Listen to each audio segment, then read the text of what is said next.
We already know a good amount about Thor Love and Thunder. We got the reveal trailer, and we basically know the plot is going to be Gorr the God Butcher going around slaying gods, and Thor is a god. But what actually is the plot line for this? What are the main details? Because we don't know how Mighty Thor, Jane Foster, is going to connect in this. We don't know exactly how the Guardians of the Galaxy are going to be connected. We know how they were connected at the end of Endgame, but we don't know what role they're going to play in this one. So we actually may have some clarity, but it also makes things a little confusing when it comes to where Gorr is going and what he's doing, but we're going to talk about it.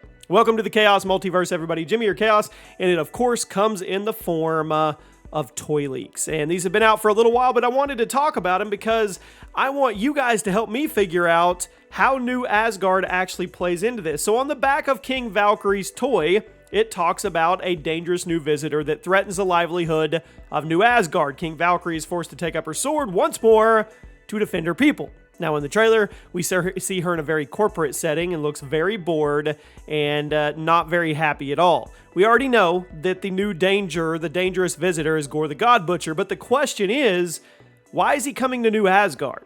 Valkyrie's not a god. Does that mean that Thor was there, or does that mean that Mighty Thor was there and New Asgard once again just gets caught in the wake of destruction? They just can't catch a break. And I'll tell you right now, I say there's a 50-50 chance that New Asgard gets destroyed. I just feel like that's where they take Asgard can't catch a break ever. And I don't know if they're going to give them one when it comes to Gorr the God Butcher, because they're going to want to put Gorr up there as high as they can on a threat level. And what better way to do that? Knock out a few big gods at the beginning and destroy New Asgard. Now we go on to Gorr's toy. It says, wielding a strange and terrifying weapon, Gorr will let nothing stand in his way. Now, the question is this going to connect in a bigger way to symbiotes? Is this going to connect with his all black, which is his necro sword?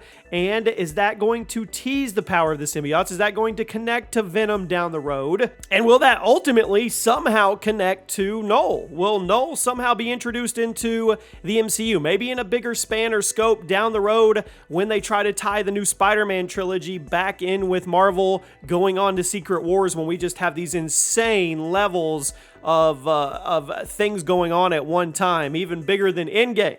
We'll have to wait and see, but if you look at some of the artwork with Gorr, he's got the symbiote tentacles. He's got the Venom-esque gooey black tentacles flying around, which tells me I think we're going to get some references. Are we going to meet Null in Thor Love and Thunder?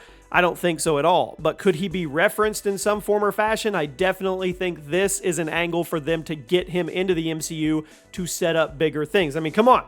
He's the father and creator of all the symbiotes. So he's basically Gorr's sword's dad. He's Venom's dad. He's Carnage's dad. All of them. So this could be very interesting what this sets up. And that's what all these Marvel movies in Phase 4 moving on, I think, are going to be working on doing, is setting up the bigger picture. That's exactly what Doctor Strange in the Multiverse of Madness did. It set up incursions. It set up the Kang multiversal war more, which we'll get way more in Ant-Man, Quantumania, and it set up the potential Secret Wars. So, yes, Gorr is coming to Asgard. We know that, but why is he coming to Asgard? Because technically there's no gods there, unless Thor or Mighty Thor are there. Maybe they have to come down to protect him. I don't know. There's still lots of stuff we don't know. What we do know is they are going to set Gorr up in the first 30 minutes of this movie to be a major, major threat. And how do you do that? You knock off major players.